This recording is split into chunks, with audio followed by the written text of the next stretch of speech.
Tonight is Tuesday, February 21st, 2012. Welcome to the Toronto Debating Society. Tonight's resolution, be it resolved that proportional representation should replace first past the post. To introduce the government's point of view and define that resolution, please join me in welcoming our Prime Minister, Victor Bout.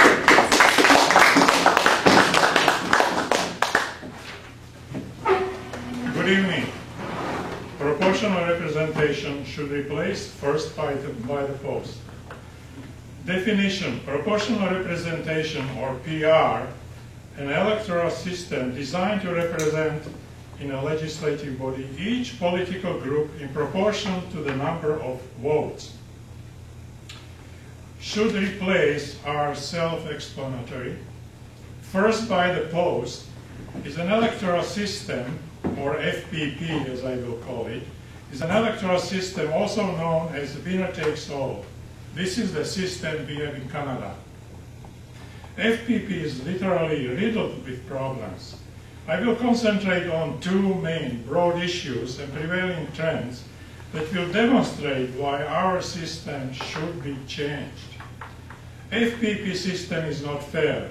Under this system, minority rules. For example, no government in UK since 1935 has had a majority of public support. When we look closer at home, in the most recent Ontario elections, the Liberals received almost majority, as Dalton put it, with 37.6% of the votes. 20 years ago, in 1990, Bob Rae received major majority with the same percentage of votes, 37.6. According to Webster Dictionary, democracy is a form of, is from Greek demokratia, and it means government by the people, especially rule of the majority. Is 37.6% the majority? Lord Hirschman, who served twice as a Chancellor of the United Kingdom, referred to this system as an elective dictatorship. And it gets even worse when we look at the participation level. Under the present FPP system, winner takes all. As a result, in most federal elections, fully 70% of votes are wasted. Yes, our votes are not treated equally. For example, in the last federal election, Greens received almost 4% of votes. In PR system, this would entitle them to 12 seats. How many did they receive? A grand total of 1. Harper, at 39% of the votes, received 167 seats, or 54%. The unequal treatment of votes not only discourages people from voting for minority parties, it discourages them from voting at all, resulting in lower participation levels and wasted votes further magnify unfairness of the whole process. According to the Democracy Watch, due to low participation levels, the situation in Ontario has become critical. In the last Ontario elections, only 49.2% of eligible voters voted. This means that the Ontario Liberals have won with the support of only 18.4% of eligible voters. Yes, the rule of the minority, yes, the rule of minority rules under the FPP. And Lord Hirschman's term of an elective dictatorship appears to be fully justified. All of these major shortcomings would disappear under the PR electoral system. PR makes every vote count and produces results that are proportional to what voters desire. Parties in minority situations are forced to form coalitions, and governments represent, by and large, well over 50% of the votes. Votes are not wasted. This in turn encourages people to vote. As a result, participation levels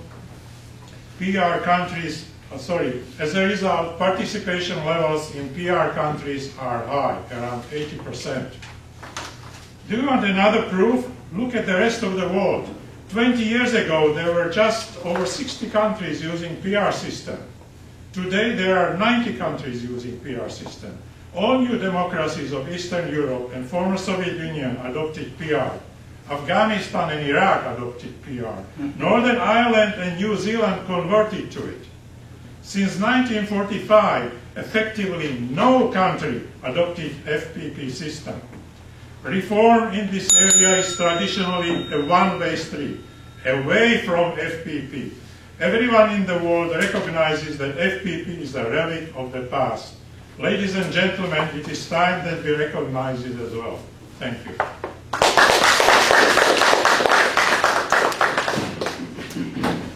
Mr. Prime Minister, you brought up the point of Greens earning 4% of the vote in the last federal election.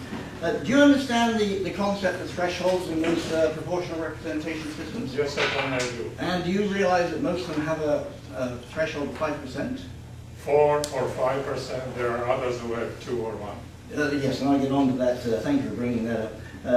But in the case where the threshold, for people who don't understand, the threshold means that people who, parties who score less than that actually don't get represented. So in this case, under the threshold in Canada, the Greens would in fact have how many seats under the threshold? Well, I would like to point out in this connection that Greens, people voted for Greens in spite of the fact that they knew ahead of time it could be a wasted vote. Actually, the answer is 12 zero. seats. The answer is 0 under proportional representation. The Greens would not have any under your rules, which you just made up. No, that actually is the way that a lot of... Thank you. At least. Oh, sorry, I've still got a minute left, 14 seconds. Can you tell me, if people don't vote in a system to elect their representative, is that their choice? I don't understand the question. Well, people decide not to vote for their own particular reasons. It isn't that necessarily these people are making a statement that they don't want people here. Is that correct? They are discouraged from voting because they know what the results are going to be. Do you have any evidence for that? Yeah, Democracy Watch stated explicitly that people are discouraged from voting because they know that their votes are going to be wasted. I'm sorry, I never read any of that. Thank you very much. Ladies and gentlemen, the Prime Minister has brought up some, basically two points which really don't hold water. Like a good salesman, of course, he didn't tell you the bad things about proportional representation, and I will come up with some of those later. The point is that also what he didn't explain when he came to quoting what democracy means, it is actually it is a close approximation to the ideal. It's always an approximation to an ideal, and it's a rule of the people, but it's an aspiration. Simply by having proportional representation does not mean that you're going to suddenly get a wonderful system and a fantastic government. So the government has not made it clear that simply by having proportional representation, all issues are going to be overcome and everything's going to be much better. Ladies and gentlemen, governments are elected typically according to tradition or according to what the society feels is the best way of electing their representatives. In Canada, it happens to be first past the post. Governments still have to make laws, tax people, and decide if they're going to go to war. People are not going to be happy necessarily because there's a proportional representation government elected. It just doesn't follow. People will still be out there rioting, as they are in Greece, which is a proportional representation system, and Italy and UK, which is first past the post. People are going to object to what the government does, come what may, and simply having proportional representation does not make it effective necessarily. I would like to also say that the Prime Minister's idea that simply because this first past the post election system dissuades people from voting. This is entirely up to them. They don't have to vote, and sometimes they don't because of their own personal situation, because they don't want to. There is a logical fallacy here. Simply by saying that people don't vote because it's a first past the post does not mean anything.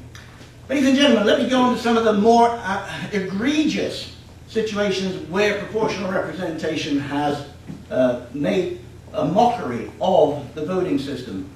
Let me explain Germany, Australia, and Israel, for example. In Germany, they have a threshold of 5%. So any group that is voted for and doesn't meet 5%, their votes are ignored.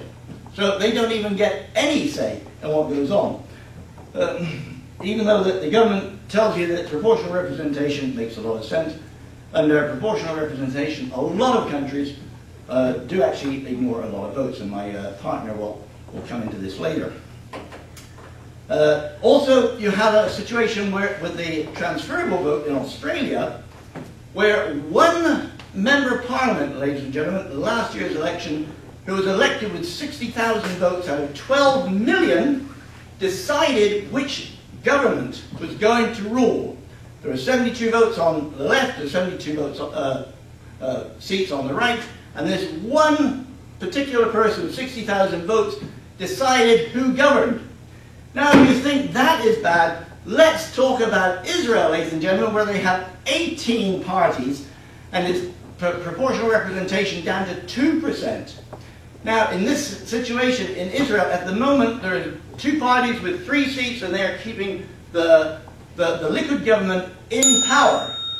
Because if they withdraw support, then the government falls. Ladies and gentlemen, these 3 members were elected on 200,000 votes. You put that into a situation in the Middle East where these people are pushing for bombing, nuclear bombing of Iran. It isn't just 200,000 votes that are out of proportion. This is 200,000 votes in the world. 200,000 people may decide the fate of the world, ladies and gentlemen. So, one final point. What is it that makes proportional representation so much better than first past the post? Look at the United Nations table of countries. Canada and the US first past the post systems are up there with Norway and Holland. It doesn't matter what the voting process is, ladies and gentlemen. The government that makes the decision can be governing from first past the post or proportional representation. Ladies and gentlemen, we beg to oppose.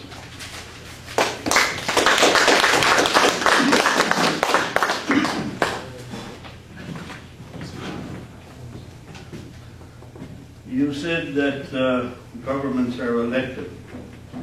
In this country, would you agree governments are not elected, parties are elected, and then choose to form government according to the wishes of themselves? Is that not the case? I think that's the case with most governments. Okay, I wanted to clear up the point when you said that governments are elected there. My partner said that the first past the post discourages people from voting. And you said, well, you have a choice to make. Well, let me ask you this. If you were a card-carrying New Democrat living in the wilds of Alberta, and you don't have a chance of voting for your man, would you be inclined to stay home? I disagree that your man doesn't have a chance. There's always situations where your man, as you put it, can be elected if enough people. You saw the situation in Quebec where suddenly the Bloc Québécois was thrown out and the National Democratic Party came in force. Was that the case there? Now, you also mentioned that one vote can tip the scales in a coalition government. One seat. One seat. One seat. One seat can tip the scales in a coalition government in a PR system. Can that happen in a first-past-the-post system? It can, yes. So there's no difference. So therefore, what is There's no difference. Exactly what I was saying. First-past-the-post or proportional representation. There's no real difference. painted. Very good. So is this a criticism of first past the post that one seat can tip the balance, when in fact it can happen in an FPP as well? We were simply pointing out that first past the post is as equal as proportional representation. It doesn't have to be better or worse. It is just another methodology of electing people. I see. So the kingmaker, tiebreaker can apply in either system. Oh, of course, exactly our point. We're not saying that first past the post is necessarily better or worse. It's just a different way of electing. Okay. And you opened up by saying, thank you.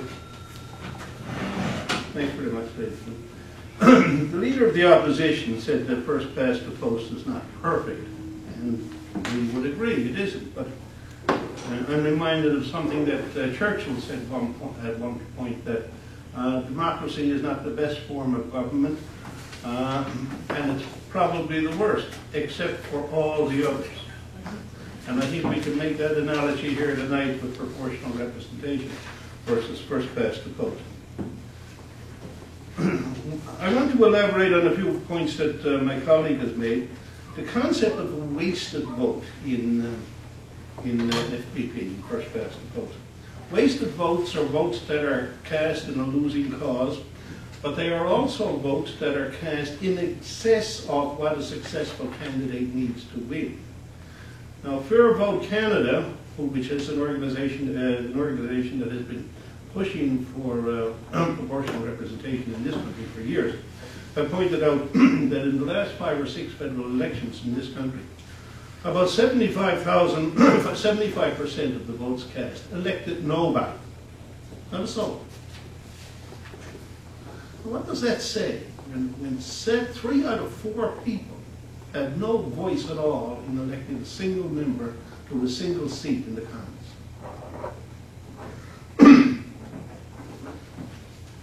And my colleague also mentioned the excesses that can apply in first past the post.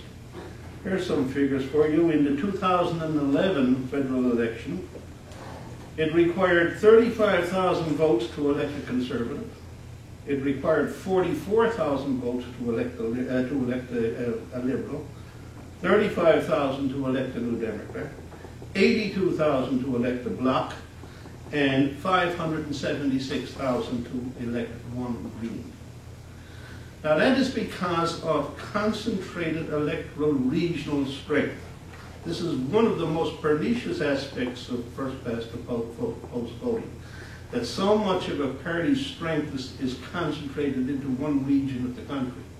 With the gerrymandering that results from it, with the excessive corruption where the elites move in and fund the parties, Western Canada now has been running the country for the last 10, 15 years and will continue to do so under this system. The regions are virtually shut out in first past the post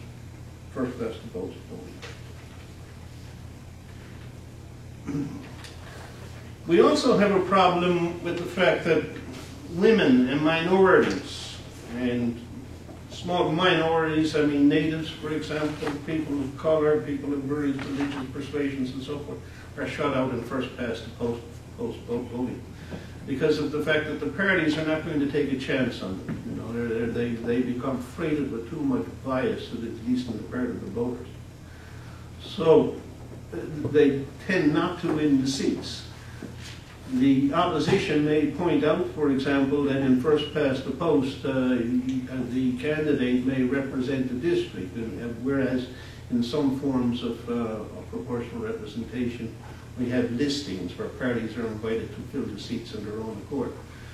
But we have to remember that we elect the candidates, but we don't choose them. The party chooses the candidates, and the party will choose candidates that come with the least baggage relative to the voter prejudice. So people of color, minorities, women, and so forth are totally underrepresented.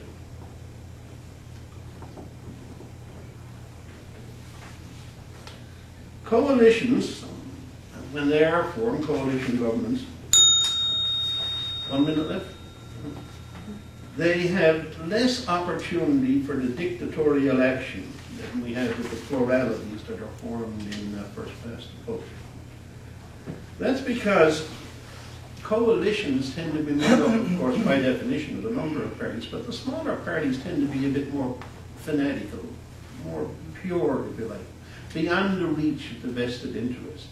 They stick to their guns. They don't cave in on it. They cannot be bought off, not nearly as readily. So they are somewhat inured from the advances of the elites. And I think that's a point that our voting history has shown here in the last 30 years. So there is so much here in terms of particularly what my colleague mentioned, having to do with the parties in this world that have proportional representation versus first past the post. Thank you very much.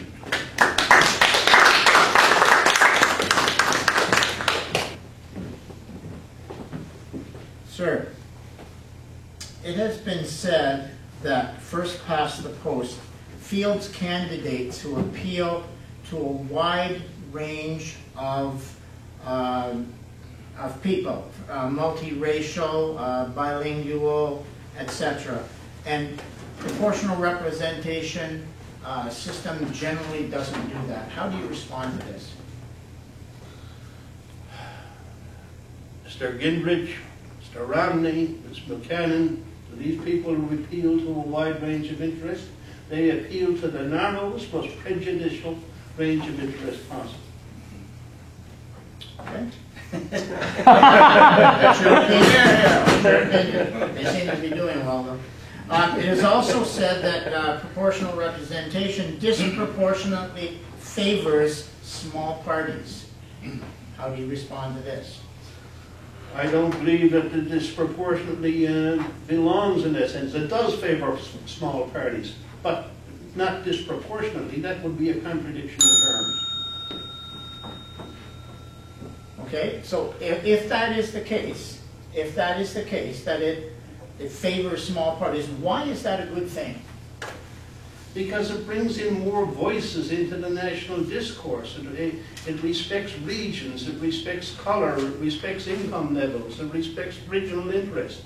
That's why. So, sir, you would be happy to have 10 or 12 parties represented in Parliament, Yes, bogging down the work of our government. I would be happy to have 10 or 12 parties represented in Parliament. Bogging down the work of the government is your take on the matter. Ah, thank you, sir.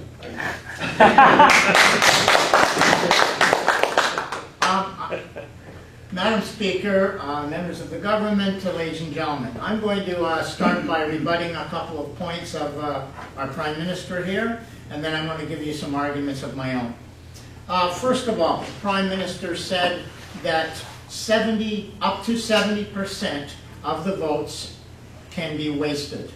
Well, I would like to differ on that.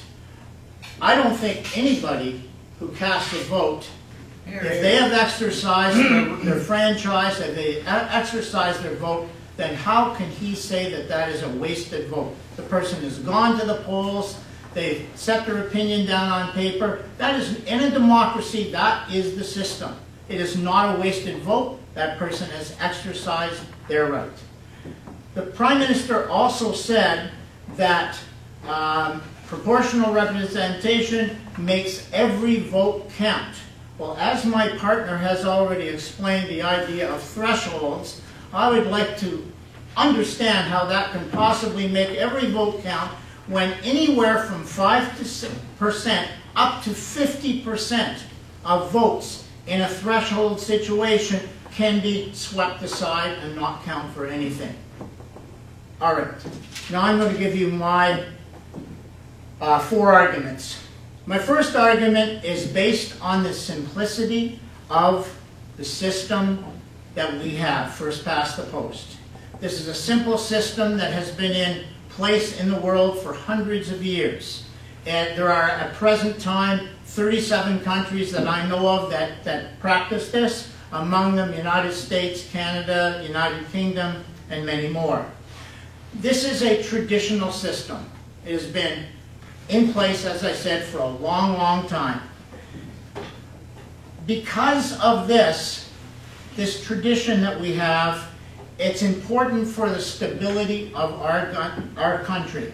United States, England, Canada, those are very stable governments, part in favor of the first-past-the-post system that we have. Also, voters understand this system. It's a simple system. There's 3 or 4 people you're voting for. Whoever gets the most votes wins. That's the person that's going to represent you. Easy to understand for voters, much easier for the elected officials to work with after the election. And for this reason, a clear winner is chosen quickly, and you have a good continuity of government. Nothing like the fiasco that Belgium put up with when, for 10 or 11 months, they had no government because they were still trying to figure out in their PR system how it was going to work. Okay, and a situation happened, a threshold situation happened in Russia where over 45% of their votes were not counted because they were all small little parties that didn't meet the standard. Not a good system. My second main point has to do with the type of government that the first-past-the-post usually produces. First, in most cases, not Canada right now, but you get a stable 2-party system. Very stable. No chaos like Israel or Italy has right now. And a second thing that almost always happens in first-past-the-post system, you get a majority government.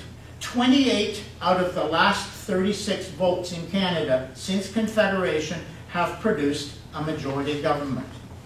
And a majority government is much better than a coalition that doesn't get anything done, which happens a lot in the PR system. My third point is that in the first-past-the-post system, you can also elect independent politicians, such as happened in Toronto in 1997 with John Nunziata. This does not happen in a PR system. It's very rare that an independent can get elected. My final point is that extremist parties or highly ideological parties are very rarely represented in Parliament in the first-past-the-post system. This may be unfair democratically, but it certainly makes the running of the government smoother when you don't have fringe parties clogging down the works of the government. Ladies and gentlemen, please vote against the resolution.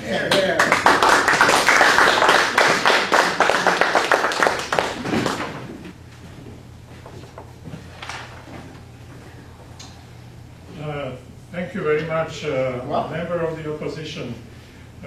You stated that under the PR system, 50% of the votes was, or is, or could be wasted. Is that correct? Can you explain that? Sure. Let's say, like in Israel, or I don't know all the, haven't memorized every country in the world, but there are many countries that have upwards of a dozen or more parties running. Maybe even 15 or 16 parties in some countries. Now, if those parties do not get 4 or 5% of the vote wherever the threshold is, then their votes are ignored. All of those votes can add up to 40 or 50%. Okay, thank you very much. This That is your answer? It does answer that. I can see that you don't understand the problem. More. You like to refer to all. I've had a chance to look at a number of constituencies, including Israel, Greece, or Italy, or Spain. Also, other countries such as Germany, Sweden, Austria, New Zealand, and so on and so on. 90 countries. How do you explain the fact that no country has adopted first by the post since 1945? However, there were over 25 countries that adopted or changed to proportional representation. I can't answer it at all. Maybe you understand it. Yeah, I do understand it, but obviously, again, you do not, because you cannot answer it. I have also a question regarding the fact that you stated that coalitions do not work. Why do you suggest that they do not work? Because quite often if there's something that is a very important issue, that something has to be acted on quickly, they cannot come to an agreement. They take a long time, they blackmail each.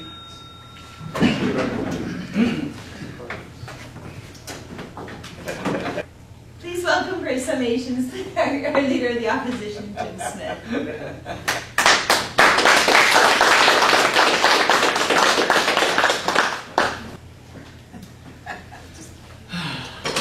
I'm the Leader of the Opposition, summing up. Madam Speaker, ladies and gentlemen, members of the government. The government has come up with some great sounding ideas about proportional representation and how it's going to work, and everyone's going to be happy with it.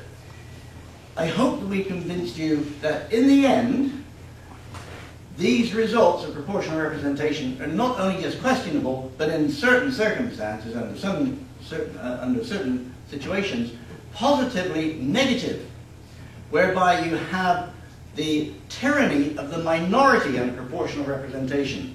I mentioned the 60,000 votes in Australia. I mentioned the 200,000 votes in Israel that could, in fact, turn into Armageddon.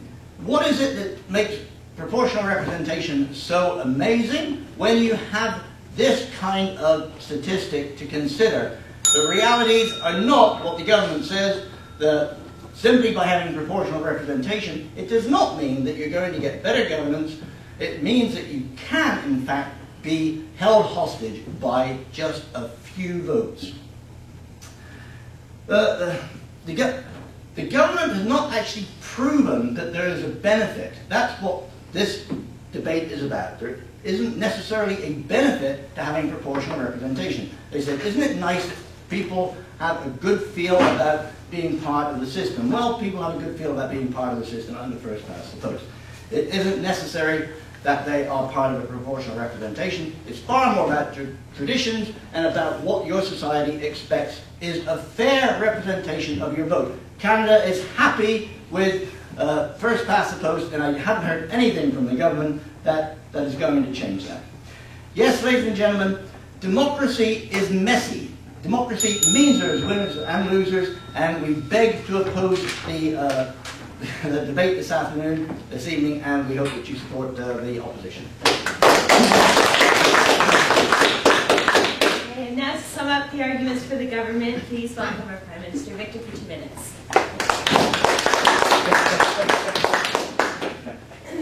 Thank you, ladies and gentlemen. First, I would like to respond to a couple of points just mentioned by my esteemed opposition leader.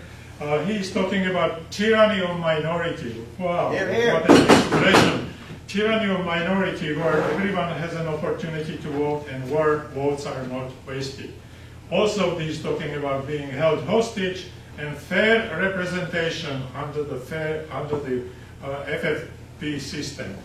Now, as I said, there is no fair representation under the FPP system. Under the FPP system, minority rules, ladies and gentlemen. Votes are wasted. These are facts. Votes are wasted. Chancellor of the United Kingdom stated, it's an elective dictatorship. Ladies and gentlemen, could it be more clear? The fact that he brought up situations in Israel, Greece, or Italy, these are specific cases which are governed by the local traditions. They are governed by the history of any particular country. There is some kind of a dynastic arrangement in Greece. There are religious reasons in Israel why they have these small parties. They could eliminate these parties immediately by increasing a threshold. They have their own reasons, but it doesn't mean that PR doesn't work. PR works much better, and the proof is, ladies and gentlemen, that many countries, country by country, are adopting PR system. They wouldn't do it if it didn't work better. They wouldn't do it if it did not produce better governments. And also there are many countries that were under the FPP system are changing to PR. Look at New Zealand. They did it in 1996. Look at, what was the other country I mentioned? It was Northern Ireland, even Northern Ireland changed the system. So they are changing it because the system works and it's better. Ladies and gentlemen, vote for the proposition. Vote for the proposition. Thank you very much. Thank you very much, Spanish. And this concludes our debate for this evening. Now, to adjudicate this debate formally, please join me in welcoming our adjudicator for this evening, Dave.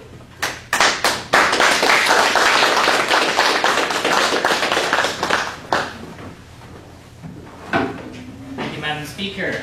It's my pleasure to adjudicate tonight's debate. There were some who mentioned before the debate that this would be a dry, uninteresting debate, and I think that is not the case.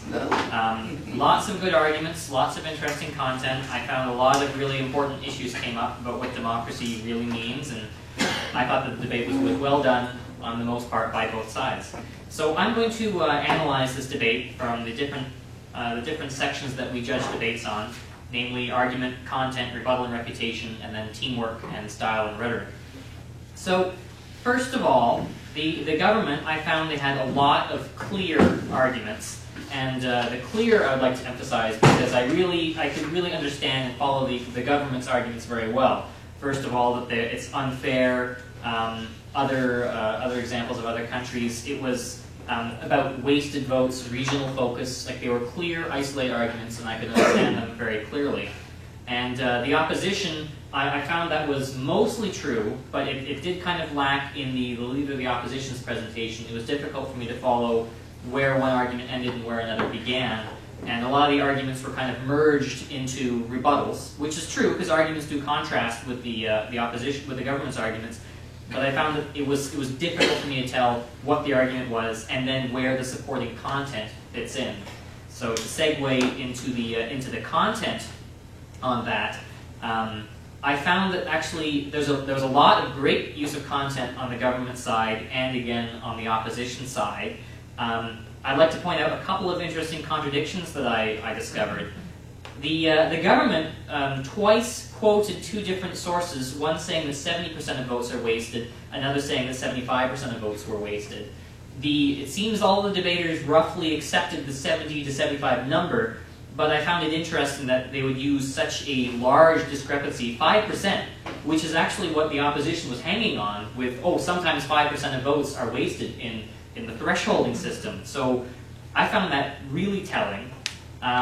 Also, on the opposition side now, the use of the United Kingdom as an example was used twice. First by the leader of the opposition to say that there's still rioting in the UK, and then the opposition said, well, the UK has a really stable government.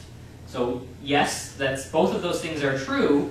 I just found that using the same country as an example once in the negative to contrast the opposition, and once in the government, and then once in the positive to contrast the government, I found that didn't really sit well. So points received on the content side, because you both used sources, negative points on the teamwork side, because for both sides really, because you didn't really kind of touch base to see, okay, what countries are we going to use for what reason.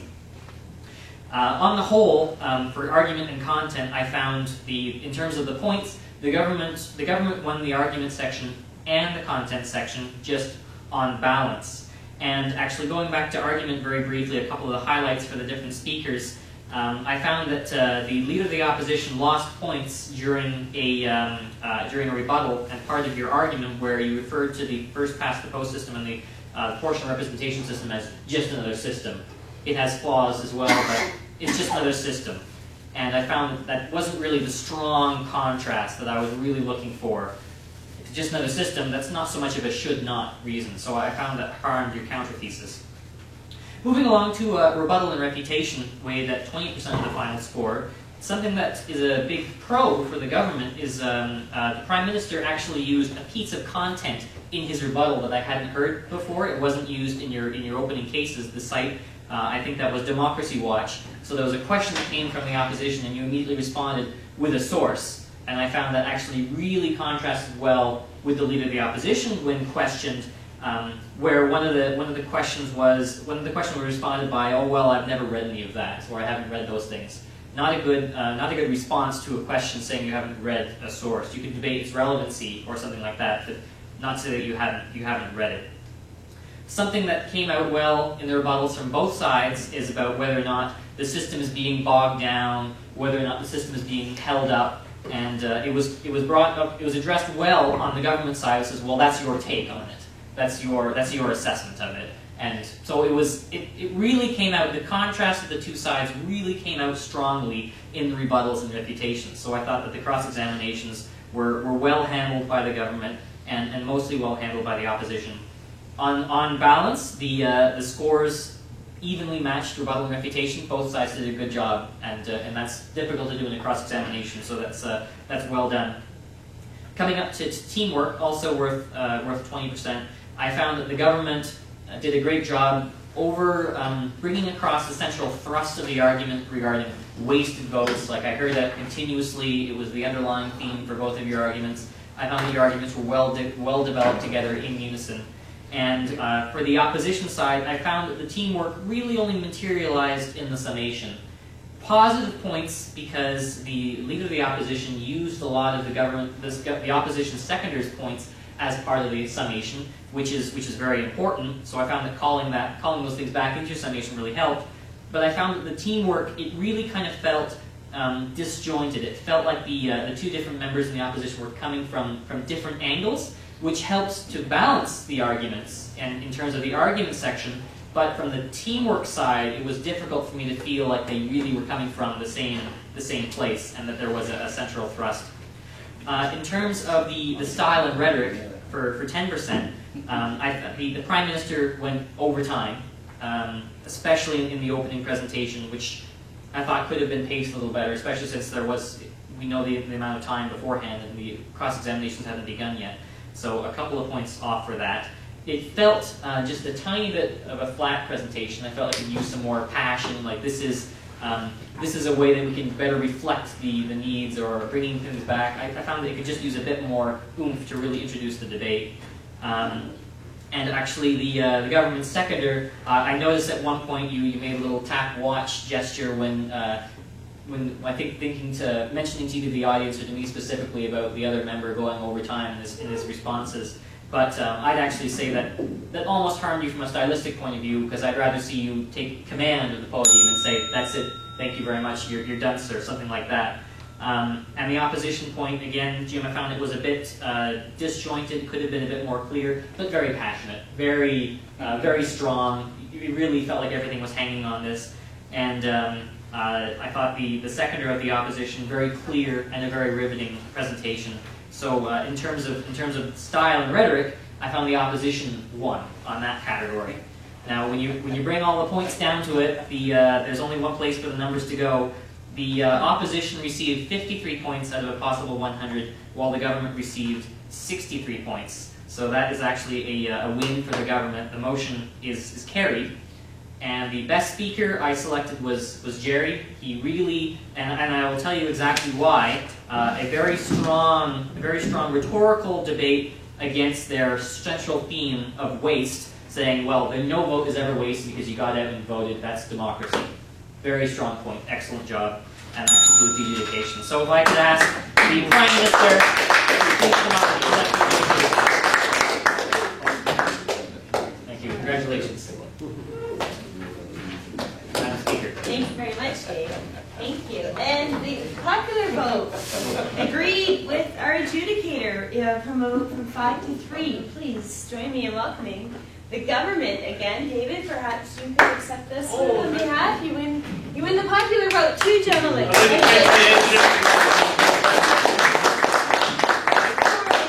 You get smiles. The opposition gets smiles. That was good. What was the vote? 5 to 3. You should have paid off. At least 3 people agreed with us. So this concludes. Thank you. Congratulations, everyone. Gentlemen, congratulations, and Dave. That was a great adjudication. So.